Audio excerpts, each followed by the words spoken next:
अभिवादन, अभिवादन का दिवस है, प्रणाम का दिन है, वंदन करने का दिन है, एक दूसरे को आदर देने का दिन है आज का। ये धन्य है भैया, रोज नया दिन निकाल लाते हैं कोई, फिर हमको मेहनत मशक्कत करनी पड़ती है। कोई नया दिन, हेलो आज का दिन है ये, तो हम कैसे करें? हम हेलो बोलेंगे क्या? बोलो मेरे साथ, ओम नमो नारायणाय। एक दिन तो हेलो मुझसे कह रही थी, महाराज छोड़िए अब तो हाय हो गया है, किसी के पास टाइम नहीं है। हेलो डे है आज, इसका मतलब हिलने का दिन है, थोड़ा अच्छे कामों के लिए हिलिए, हिलो थोड़ा अच्छे कामों के लिए। प्रणाम दिवस है, प्रणाम आज का दिन। फिर से बोलिए, ओम नमो नारायण, नमो नारायण, वंदन, जय श्री कृष्णा, जय श्री कृष्ण, जय श्री राम, जय श्री राम, हरि ही ओम। हरि ओम। ऐसा कुछ कुछ बोला करो अपने लोगों से, यहां से आरंभ किया करो। अभिवादनशील से, ये अभिवादन करने वाले व्यक्ति को 4 चीजें स्वतः मिल जाती हैं। कौन कौन सी? आयुर्विद्या यशुर बलम। एक कोई उलझ रहा था, मेरे से आयु मिल जाती है, बहुत आयु मिल जाएगी। अरे मैंने कहा आयु का अर्थ है तेरी कीर्ति दिगंत तक रहेगी, लंबे समय तक याद किया जाएगा, इसका मतलब आयु है, आयुष्य है। तुम क्या समझ रहे थे कि 200-400 साल मिल जाएंगे? ना, चर्चा रहेगी, अच्छी चर्चा रहेगी। आयुर्विद्या, विद्या मिलेगी, यशोर बलम। संयोग से हम अपनी परंपरा का स्मरण करें और अभिवादन की ओर जुड़ें तो आज है ओम नमो नारायणाय। प्राय साधुओं को देखकर ऐसे ही कहना चाहिए। अब चूंकि आपसे बोला नहीं जाएगा इसलिए हम हरिओम निकाल लाए। बोलिए हरि ही ओम, हरि ही ओम। अन्यथा तो महापुरुषों को देखकर यही कहा जाता है ओम नमो नारायणाय। ये वंदन, अभिनंदन, प्रणाम, अभिवादन, शीश झुकाना हमको सिखाया हमारे महापुरुषों ने कि द्वितीया का चंद्र आए तो प्रणाम करो, सूर्य को देखकर प्रणाम करो, वृक्षों को देखकर प्रणाम करो, ध्वजा को देखकर प्रणाम करो। इसे जब ध्वजा चढ़े तो प्रणाम करो, आचार्यों को देखकर प्रणाम कीजिए, गौ को देखकर प्रणाम कीजिए, शीश झुकाइए। सद्गुणों के लिए नमित हो आप, उनकी परंपरा में, यदुवंश की परंपरा में। अथात श्रूयताम राजन, अब उठ और खड़ा हो मन से, अपने मन को लगा परमात्मा में। तुझे मैं कृष्ण की गाथाएं सुनाता हूं। सांवरिया का चरित्र, मुकुंद माधव बनवारी गिरधारी का, मधुपुरी सप्तपुरियों में से एक है मधुपुरी। संयोग से मथुरा का नाम मधुपुरी है, मथुरा, मधुपुरी, मधुपुरी। मायापुरी हरिद्वार को कहते हैं, ये द्वारावती, द्वारिका, वो जगन्नाथपुरी, एक काशी, कांची, अवंतिका, अयोध्या, ये सप्तपुरियां हैं।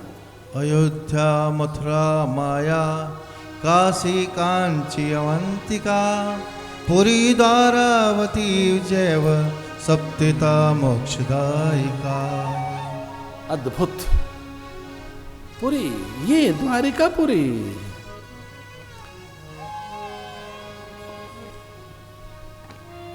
कंस की क्रूरता की चर्चा 10वें स्कंध में, सीधे कृष्ण के प्राकट्य की गाथा। आज हम बड़े भाग्यशाली हैं एक बात अनुभव करते हुए कि आज कथा में भगवान कृष्ण का प्राकट्य होना है। आज जन्माष्टमी है, आज भगवान का प्राकट्य होगा। प्राकट्योत्सव, मंगलोत्सव, दिव्योत्सव, रसोत्सव। उत्सव किसे कहते हैं? जिसमें उच्चता का प्रसव हो। कंस की क्रूरता, कूटशल, तोशल, चाणूर, मुष्टिक जैसे दुष्ट उसके मित्र उनसे घिरा हुआ। वहीं देवकी के आभा मंडल की भी चर्चा है। किस तरह से श्रृंगार किया जा रहा है देवकी का, सुरबालाएं, ललनाएं, अप्सराएं, देवबालाएं। महदेवियों में किंचित आनंद उल्लास देखा गया जब अत्यंत हर्षित हैं लक्ष्मी, रमा और पार्वती, ब्रह्माणी, रुद्राणी, इंद्राणी, सची, जया और ये देवबालाएं, वो सब मूक अनुसरण करने लगी रमा का। रमा ने महदेवियों से ऐसे ही मूक आमंत्रण दिया, चलो चलो चलो धरती पर चलें। तो सब वो देवबालाएं, अप्सराएं, सुरबालाएं महदेवी का और किनके सानिध्य में चले? कौन अनुशासित रखेगा हमें? पार्वती। तो पार्वती को महदेवी मानकर, पार्वती को ज्येष्ठा मानकर भवानी, शिवानी, जया, गौरांगी को ये कहकर कि आपके नेतृत्व में हम चलेंगे, आगे आगे आप चलो। पार्वती आगे, लक्ष्मी, रमा और फिर पीछे ब्रह्माणी और ये सारी सची इंद्राणी आदि कहां पहुंच गई? मथुरा, जहां देवकी के विवाह के मंडपम में तोरण लगे हैं, बाहर मंगल कलश लगे हैं, वंदनवार, सुंदर गीत मालिकाएं, मधुर व्यंजन, पकवान, मिष्ठान, विविध प्रकार के वाद्य यंत्र बज रहे हैं। बड़ी भीड़ है। कंस चाव से अपनी चचेरी भगनी के विवाह में व्यस्त है।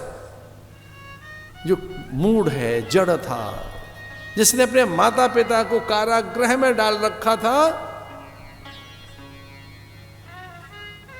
लेकिन भगनी के लिए प्राण देने को तैयार है। इतना प्रेम करता था अपनी बहन से, बहन देवकी से इतना अनुराग उस दुष्ट कंस का। वंदनवार, तोरण द्वार, मंगल कलश, विविध पकवान, व्यंजन और आदेश है चाडूर, मुष्टिक, कूट, शल, तोशल के लिए कि जो सुंदर है सब बांधो मेरी भगनी के लिए। रत्नों की पोटलियां फिर से लूट लेंगे, फिर से युद्ध करके बाहुबल से पूरी धरती के सुंदर पदार्थों को छीन लेंगे राजाओं से, लेकिन बांधो सब बहन के लिए। और न केवल पोटलियों में रत्न जाएंगे, सुंदर आभूषण जाएंगे, अच्छे वस्त्र, सुंदर गौएं जाएंगी, दास जाएंगे, दासियां जाएंगे। मथुरा में जितने अच्छे नर्तक हैं, विदूषक हैं, अल्पना जिन्हें करनी आती है, जिन्हें माड़ने आते हैं, ये मालवी शब्द है माड़ना, भित्ति चित्र, वॉल पेंटिंग जिनको करनी आती है, सब जाएंगी मेरी बहन के साथ दहेज में। वॉल पेंटर्स, डांसेस, विदूषक। मेरी बहन दुखी होगी तो इसे हंसाएगा कौन? जब मेरी भगनी व्यथित होगी, मेरी भगनी को दुख होगा, इसका मुख म्लान होगा, इसे कौन हंसाएगा? विदूषकों को भेजो। नर्तक जाएंगे, नर्तकियां जाएंगी, सुंदर दासियां जाएंगी, अच्छे कवियों को भेजो, चित्रकार जाएंगे, सब मल्लों को भेजो, कुछ 200-400 मल्ल जाएं मेरी बहन की रक्षा के लिए। अच्छे योद्धा, जीवन भर वो दास बनकर रहेंगे देवकी के, सब देवकी के साथ जाएंगे।